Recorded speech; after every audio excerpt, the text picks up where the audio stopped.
Depois de uns dias de folga, o Futebol Clube do Porto retomou os treinos. Farioli tem agora mais uma dor de cabeça para lidar. Surgiram hoje novos detalhes sobre a contratação do Kiwior e os jogos das seleções já nos começam a dar algumas pistas sobre alguns reforços do Porto. Muitas novidades no Reino do Dragão, mas vamos por partes. O Porto retomou hoje os treinos com menos 10 jogadores, esses 10 internacionais que estão a jogar pelas seleções. A seleção da Polónia já entrou ontem em campo e já percebemos uma coisa: Kiwior jogou como lateral esquerdo. Assim como ele jogava no Arsenal a lateral esquerda a maior parte das vezes, também o fez na Polónia e começa aqui a dar umas pistas. Eu acho que ele no Porto vai jogar também a lateral esquerdo. Atenção, Francisco Moura e Zaidu tem aqui um concorrente de peso. Até porque, pelo menos nestes jogos iniciais, pelo menos frente ao Nacional e nestes jogos, pelo menos antes do clássico com o Benfica, o Farioli pode realmente testar o Kiwior a lateral esquerdo, porque não faz muito sentido mexer numa dupla de centrais que já está oleada e que está a sair-se bem. É verdade que no jogo com o Sporting, um jogo de maior dificuldade, teve ali alguns erros, principalmente do lado do Bednarek, que não se esperava. No entanto, eu acho que a defesa está muito bem, merece esse voto de confiança e o Farioli é treinador para isso. Ele dá sempre voto de confiança a quem está há mais tempo com ele. E é na lateral esquerda que ele tem tido mais dúvidas. Basta ver que o titular era o Zaidu, mas apenas porque Francisco Moura estava lesionado e porque Martim se lesionou, porque o Farioli chegou a preferir o Martim do lado esquerdo do que o Zaidu, o Martim adaptado, ou seja, ele não tinha tanta confiança no Zaidu. O Zaidu quase que é obrigado a jogar, joga bem, na minha opinião acho que o Zaidu não comprometeu, mostrou ser uma opção válida, tanto que acabou por não ser vendido. No entanto, assim que Francisco Moura recupera, Farioli imediatamente lança o Francisco Moura, ou seja, ele prefere Francisco Moura. Mas nós vimos contra o Sporting um Francisco Moura em baixo de forma, ainda à procura do melhor ritmo, cometeu alguns erros. Para mim o erro principal é aquele em que o Sporting quase marca gol, depois curiosamente o lateral do outro lado, o Alberto Costa, é que corrige o erro dele com uma grande arrancada e um grande corte. Muita gente aqui diz que a bola ia fora, não sei se é fora ou não, mas é um corte espetacular. Mas pronto, é uma perda de bola de Francisco Moura que o põe aqui numa situação delicada com a chegada do Kiwior. O Kiwior, eu já tinha dito aqui que achava que ele vinha para o lateral esquerdo, começa a ficar com mais certezas em relação a isso. Claro que ele pode jogar a central, o mais certo seria se calhar Bednarek e Kiwior a centrais, mas o treinador tem confiado no Neuen e o Neuen tem dado essa opção mais ágil que complementa o Bednarek, que tem jogado muito bem com o Bednarek, o Neuen Pérez. Pode ser que o Kiwior, pelo menos nestes jogos iniciais, seja lateral esquerdo. Até porque todos sabemos o quão complicado é mexer no centro da defesa. O Porto, na época passada, mexeu muito no centro da defesa, principalmente com o Anselmi, e vimos os resultados. Foi um desastre. Mexer na defesa é dos sítios mais difíceis, é a defesa e os médios mais defensivos. Porque qualquer mudança ali na comunicação entre eles, nas dinâmicas, pode deitar tudo a perder quando defrontam uma equipa mais esclarecida no ataque. E a verdade é que na defesa, um erro na defesa é sempre mais complicado de corrigir do que um erro no ataque. Falhar um golo vai haver uma nova oportunidade. Falhar um corte na defesa pode dar um golo do adversário e tirar pontos à equipe. Mas isto será um ponto para vermos mais à frente. Estou também curioso para ver como é que o Eustáquio se vai sair na seleção do Canadá. Eu acho que o Eustáquio tinha aqui uma oportunidade para jogar frente ao Nacional, uma vez que o Varela vai chegar muito tarde das seleções, mas como o Eustáquio também está nas seleções, não vai estar estes dias todos a treinar com o Farioli. Sabemos que o Farioli é detalhista, vimos isso contra o Sporting, ele usou a semana antes do jogo do Clássico para preparar a equipa ao detalhe, fez até jogos com a equipa B, em que a equipa B jogava igual ao Sporting, e isso fez com que ele desse prioridade, por exemplo, ao Luke de Jong, em detrimento do Samu, que até recuperou da lesão, porque o Samu não fez essa semana toda intensa.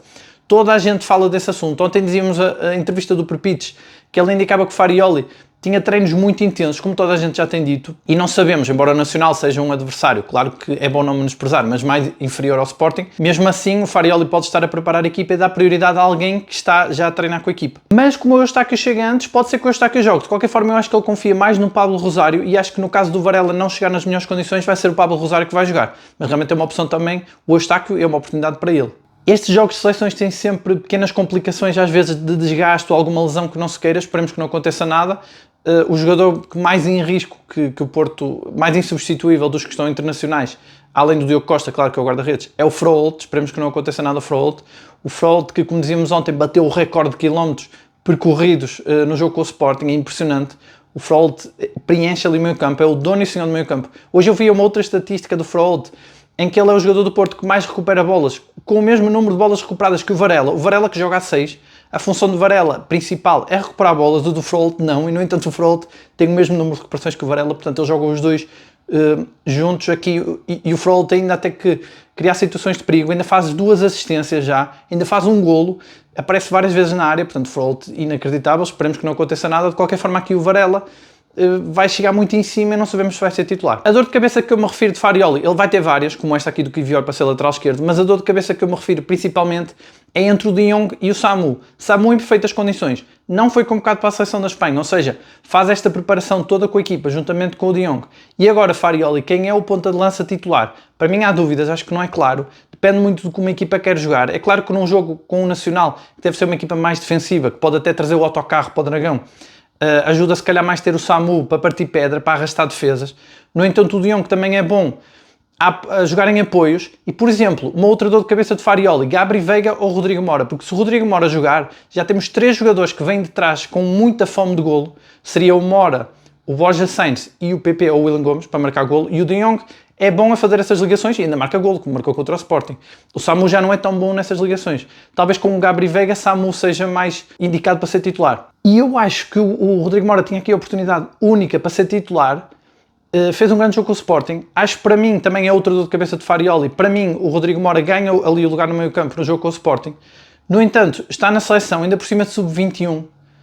Ou seja, não é sequer a seleção A e ele aqui pode perder pontos, porque era a oportunidade dele de agarrar o lugar do Gabri Veiga. O Gabri Veiga vai estar este tempo todo a treinar com a equipa, já era o preferido do treinador.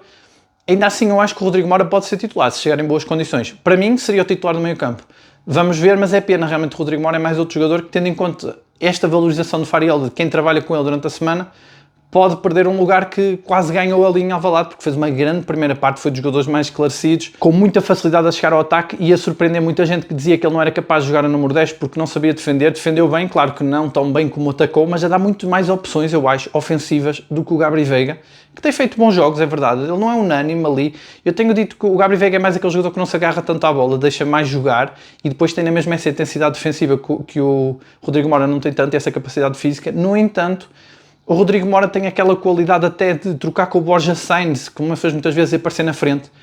Mas é como eu digo, sendo o Samu titular, pode até fazer mais sentido o Gabri Veiga, um jogador que liberta mais a bola para o Samu. Embora o Mora e o Samu tenham sido a grande dupla do tempo de Anselmi, com o Samu ainda assim muitos furos abaixo e o próprio Mora com dificuldade. O Mora era quase o único do ataque, não sei se se lembram, na época passada o Mora era o único desequilibrador daquele ataque, o próprio Samu tinha dificuldades em marcar, mas eles entendiam-se mais ou menos, tanto que até se falava muito de uma amizade entre os dois que cresceu ali pela titularidade do Mora com o Samu. No entanto, eu acho que pelo estilo de jogo do Porto, talvez Samu e Gabri Veiga faça mais sentido, De Jong e Mora faça mais sentido, acho que se complementam mais os dois. Eu diria quase que são duplas que devem jogar juntas. Se o treinador opta por De Jong, deve optar também por Mora, se opta por Samu, deve optar também por Gabri Veiga. É assim que eu vejo, não sei se Farioli vê dessa forma, mas parece-me que é bem claro que estas duplas se entendem melhor. Não será também de pôr de parte o Farioli jogar com 2 avançados, com o De Jong e o Samu, mas aí talvez numa situação mais para a frente, se o Porto precisar de marcar golos, o Porto com a intensidade que tem entrado nos jogos ainda não esteve nessa situação de precisar desesperadamente marcar na segunda parte e nada indica que isso vai acontecer. É o que eu tenho dito, esta paragem de seleções para as equipas que estão em alta, que estão em primeiro, aumenta a motivação, ajuda a preparar melhor os processos para chegar ainda melhor para a jornada seguinte. Quando a equipa perde, ao contrário, aumenta a ansiedade porque a equipa quer ganhar e não tem jogos, portanto o Porto está numa boa situação, acho que vai melhorar ainda a qualidade de jogo. Eu via hoje uma estatística interessante, o Farioli, se vencer os próximos 4 jogos, assim como ganhou as primeiras 4 jornadas, torna-se o treinador do Porto com o melhor arranque da história, e esse arranque pertence ao Sérgio Conceição, que conseguiu 7 vitórias seguidas e depois empatou com o Sporting em Alvalade 0-0. Porto já ganhou em Alvalade, mas para conseguir estas 8 vitórias, Farioli vai ter que ganhar ao Benfica no Dragão. Eu acho que esse jogo com o Benfica é um jogo que já deve passar pela cabeça de muita gente no Porto. É natural, porque é contra o maior rival. E nestas épocas em que o Porto está muito motivado um pouco para vingar as épocas que correram mal anteriores, normalmente o Benfica é o grande alvo a bater, a grande motivação, e portanto eu preconizo aqui também mais uma grande exibição como a que aconteceu em Alvalade, ou melhor até, mas ainda é cedo para falar disso, ainda há vários jogos antes. Ainda temos o jogo com o Nacional, com o Rio Ave, e depois um outro adversário que agora não me lembro, mas se souberem podem deixar nos comentários. E voltando aqui ao ponto do Kiwior, hoje sabe-se mais pormenores sobre a contratação de Kiwior. Parece que o André Vilas-Boas já andava a falar com o empresário, deslocou-se até a Londres em abril, ou seja, é um alvo muito antigo do Porto, o que mostra que é verdade que o Porto recupera em apenas um mês, começa a jogar bom futebol e passa de água para o vinho, podemos dizer assim. No entanto, em abril o Porto já tinha alvos definidos. Ou seja, o Porto já começa a preparar esta época e eu acho que a meio da época passada. Ou seja, não é assim tão... É claro que é um sucesso meteórico, mas mostra realmente o detalhe de toda a preparação desta época. E o Porto definiu o Kiwior como alvo preferencial, o Farioli aprova e o Porto, desde abril até agora, vai até o último dia de mercado de transferências. Uma entrevista ao empresário do jogador, ele dizia que muitas vezes consegue-se contratar grandes jogadores não tanto pelo valor financeiro, mas pela vontade que se mostra de contar com o jogador, e foi isso que o Vilas Boas mostrou. Portanto, esta direção com muita capacidade de convencer os jogadores, de definir alvos, de ter um critério certo no reforço da equipa. E o Kiwior, bem, se o Porto está desde abril a tentar contratá-lo, não há dúvidas que ele tem realmente esse perfil psicológico que o Porto foi procurar nos outros reforços, e a mim dá-me mais garantias ainda de que ele vai ser um titularíssimo da equipa. Sendo que o Porto em abril tinha muitas dificuldades com os defesas centrais, ainda por cima, de uma lógica de que, partindo do princípio de que o Porto contava com o Anselmi para esta época, o Porto jogava com 3 centrais, ou seja, o Porto precisava muito de centrais, e o Kiwior realmente encaixava muito bem nessa linha de 3 centrais. No entanto, com o Farioli agora a aprovar a contratação, eu ainda acredito que ele pode ser lateral esquerdo, porque ele tem essa polivalência, que ainda por cima o Farioli valoriza muito. E agora, sabendo isto, sabendo que o Porto já estava desde abril a tentar negociar o Kiwior, começamos a entender como o Porto prepara muito cedo as contratações, e podemos então levar a sério estas notícias que surgem hoje de que o Porto está interessado nos 2 laterais do São Paulo, tanto lateral direito como lateral esquerdo, 2 jovens muito promissores, que entram nessa categoria de jovem promissor, que o Porto tem muito contratado. O Porto gosta de preparar o futuro. O Francisco Moura tem tido muitos interessados. O Alberto Costa também a jogar como joga. Mais tarde ou mais cedo vai ter muitos interessados também.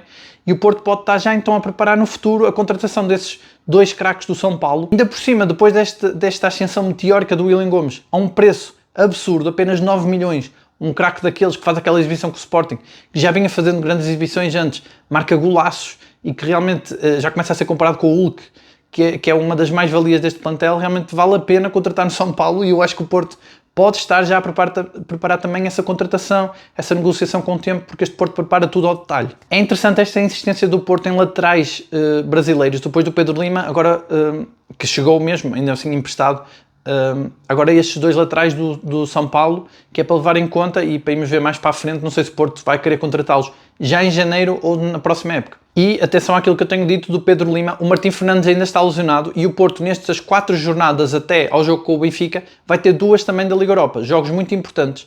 Eu diria que principalmente o jogo com o Red Bull Salzburgo vai ser muito intenso, outra equipa muito intensa como o Porto, e o Pedro Lima vai ter uma palavra aqui a dizer se o Martim não recuperar a tempo. E vai ser então também nesta altura que o Porto vai começar a fazer 2 jogos por semana, e isso pesa sempre, isso altera muito as dinâmicas da equipa. O Porto vai ter que saber gerir os jogadores. Vai haver padrões, normalmente os técnicos têm padrões do género, por exemplo, um Rodrigo Mora ser titular na Liga Europa e o Gabri Veiga no campeonato. Normalmente acontece, não quer dizer que seja exatamente esta alteração, mas normalmente há assim padrões.